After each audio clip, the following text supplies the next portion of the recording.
Mesdames, Mesdemoiselles et Messieurs, bonsoir à toutes et à tous ou bonjour. Cela dépend de l'heure à laquelle vous recevez cette vidéoconférence de l'unique samouraï que je suis. Soyez encore une fois les bienvenus. Vous êtes sur votre tribune très adorée, la tribune d'éveil des consciences. Dès que vous êtes là, commencez par sécuriser la vidéoconférence. Mettez beaucoup de j'aime et surtout partagez la vidéoconférence au maximum. Alors, nous parlons de l'actualité dans le Sahel.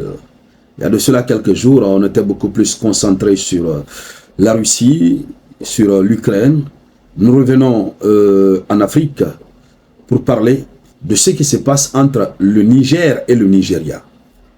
Oui, nous parlons du Nigeria de Bola Ahmed Tinubu. Et nous parlons du Niger du général d'armée Abdourahmane Tiani. Ces derniers temps, nous avons vu le chef d'état-major général des armées nigérianes, donc de Bola Ahmed Tinubu, qui est venu au Niger, qui s'est entretenu avec son homologue chef d'état-major général des armées nigériennes, donc chef d'état-major de Tiani. Il faut faire la différence puisque les deux pays ont des noms qui se ressemblent dans les appellations. Alors, il y a eu des échanges. À la suite de ces échanges, nous avons été heureux d'apprendre que les relations se sont normalisées. En rappel, les relations se sont fortement détériorées depuis que le CNSP a pris le pouvoir, depuis que le général d'armée Abdourahmane Tiani est venu au pouvoir. Il faut d'ailleurs rappeler que le Nigeria préside la CEDEAO. C'est le Nigeria, dans le cadre de la présidence tournante de la CEDEAO, c'est le Nigeria de Bola Ahmed Tinubu qui préside la CEDEAO. Et c'est le Nigeria qui avait pris l'initiative d'envoyer des contingents militaires au Niger pour aller déstabiliser le régime, pour enlever Abdourahmane Tiani de son fauteuil et remettre Mohamed Bazoum dans son fauteuil. C'est grâce à cette initiative maléfique du Nigeria que Alassane Dramane Ouattara, le président ivoirien, a aussi annoncé en synergie d'action avec Macky Sall qu'ils allaient envoyer des troupes au Niger. On s'est tous levés, l'année passée on s'est levé, on a dénoncé avec outrance et véhémence. L'année passée, à pareil moment, on était là en train de charbonner, de carbonner, en train de déverser seulement. Alors,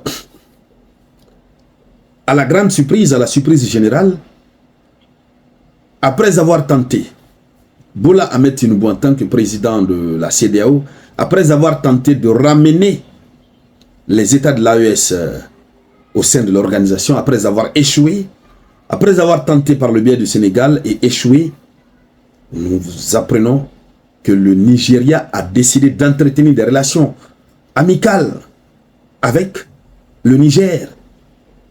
Donc Bola Ahmed Tinubu veut faire la paix. La paix est même déjà faite, comme vous pouvez le constater sur les images, sur l'image là. Une image très symbolique qui symbolise désormais l'union sacrée entre les deux pays. Nous allons aller dans les profondeurs. Donc, l'État, Bola Ahmed Tinubu, le même président, valet local, le même serviteur de la France-Afrique, c'est lui qui a changé d'avis. Après ce tourbillon qui est passé chez lui, parce que le peuple avait même demandé son départ, le peuple est sorti massivement, le peuple a réclamé corps et âme qu'il doit changer d'idéologie. Ils ont demandé qu'il doit changer de partenaire. On a vu des gens sortis lors des manifestations brandir le drapeau russe un peu partout, jusqu'à ce que même l'état-major général des armées, celui-là même qui est là, il est sorti. Ils ont dit c'est interdit à celui-là il est interdit d'utiliser les drapeaux russes pendant les mobilisations. Même le monsieur, le pauvre monsieur, le couturier qui était là en train de coudre ces drapeaux russes, ils l'ont mis aux arrêts, ils l'ont mis au gnouf. À la surprise générale, on voit, oui, ils veulent faire la paix. La paix est faite. Et il y a une déclaration même qui est faite, c'est ce qui nous intéresse maintenant là, que nous allons voir tout à l'heure. Et donc c'est de cela que nous allons parler, cette situation. On est déjà très bien, c'est bon, c'est très bien puisque nous voulons une Afrique unie. Mais attention, nous sommes une jeunesse très éveillée, nous sommes sur nos gardes. Nous avons quelques petites questions à nous poser par rapport à ça, ce qui est en train de se passer. C'est de cela que nous allons parler tout de suite. Mais avant de continuer, acceptez de partager la vidéoconférence au maximum. Partagez-la dans tous les groupes possibles. Voilà, généralement, les moments où je dis, bon, avant de continuer, partager, ça me permet de me reposer, non? Donc, comprenez-le, ça fait partie, c'est la technique de communication. Comprenez ainsi et aussi partager en même temps, puisqu'il faut toujours rappeler. Je fais cette précision parce qu'il y a certains qui n'aiment plus. Ils ont trop entendu parler de ça, ils ne veulent plus que je dise partager. Oui, ce sont des gens qui ont beaucoup duré là. Qu'on les dise de partager ou pas, ils vont partager. Je le précise pour eux. Sachez que aussi, voilà, c'est une pause pour moi. Mais aussi, on a chaque jour que Dieu fait, nous avons de nouvelles personnes qui ne connaissent pas les règles, qui ne savent pas comment ça fonctionne. Donc, acceptez que je rappelle parfois. Alors donc, le Nigeria tend la main au Niger. Et le mot d'ordre, c'est pas de déstabilisation. Autrement dit, le Nigeria s'engage à ne pas déstabiliser le Niger. Donc, c'est dans un geste significatif. Les informations nous sont rapportées par AES Info. Je les salue au passage. Voilà, voici les gens qui se battent aussi pour diffuser l'information crédible. AES Info. Pour tous ceux qui ne sont pas abonnés, vous pouvez aller vous abonner. AES Info. Voilà, si le responsable de AES Info est là, c'est un média en ligne, vous pouvez m'écrire. Mon numéro WhatsApp est sur la page. Voilà, ça nous permettrait d'échanger de temps à autre. Nous menons la même lutte. Donc, on nous fait comprendre que c'est dans un geste significatif pour la stabilité régionale que le Nigeria a réaffirmé son engagement à ne pas déstabiliser le Niger.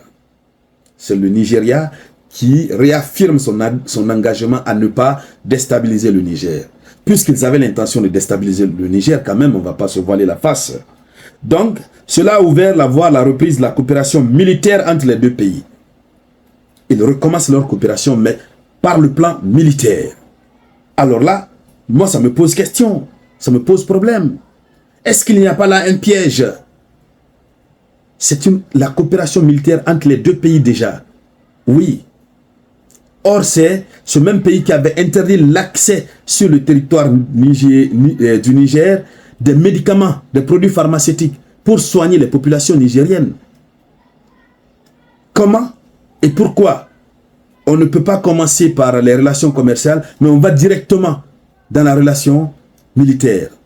Bon, quoi qu'il advienne, c'est juste une question. En tout cas, nos autorités prennent les bonnes décisions. Les décisions qu'ils prennent sont les bonnes décisions. Ils savent pourquoi ils le font. Et c'est pour le bien fondé du Niger qu'ils ont accepté. Mais nous, ici, c'est la tribune d'éveil des consciences. On ne tourne pas autour du pot. On pose les questions. On est ensemble et on se dit les vérités ensemble, en face. C'est clair. On n'a peur de rien, non? Donc, moi, ça me tique.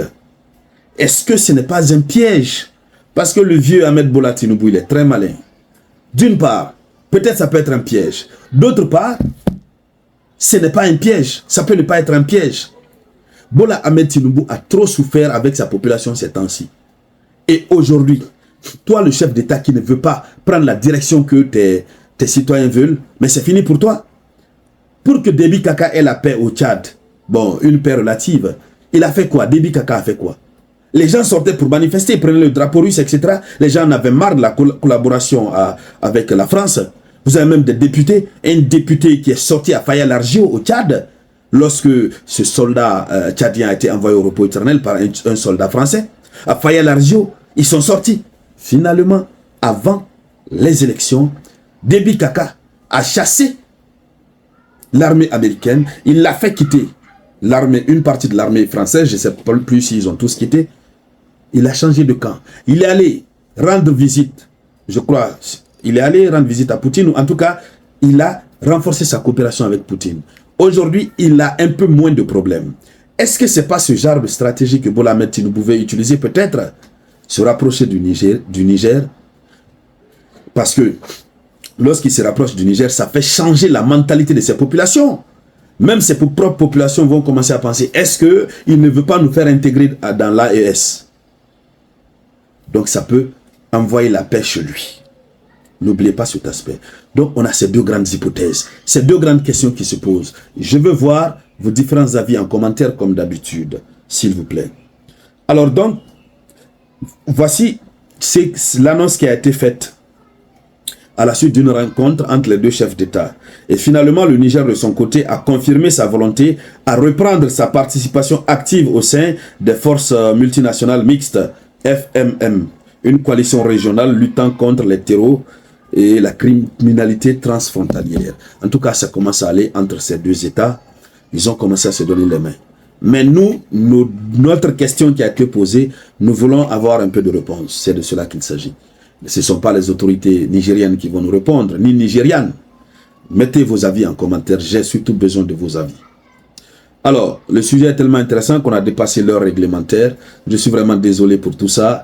Merci donc à toutes et à tous. Je vous reviens tout à l'heure avec de nouvelles actualités. C'était la voix de votre unique samouraï.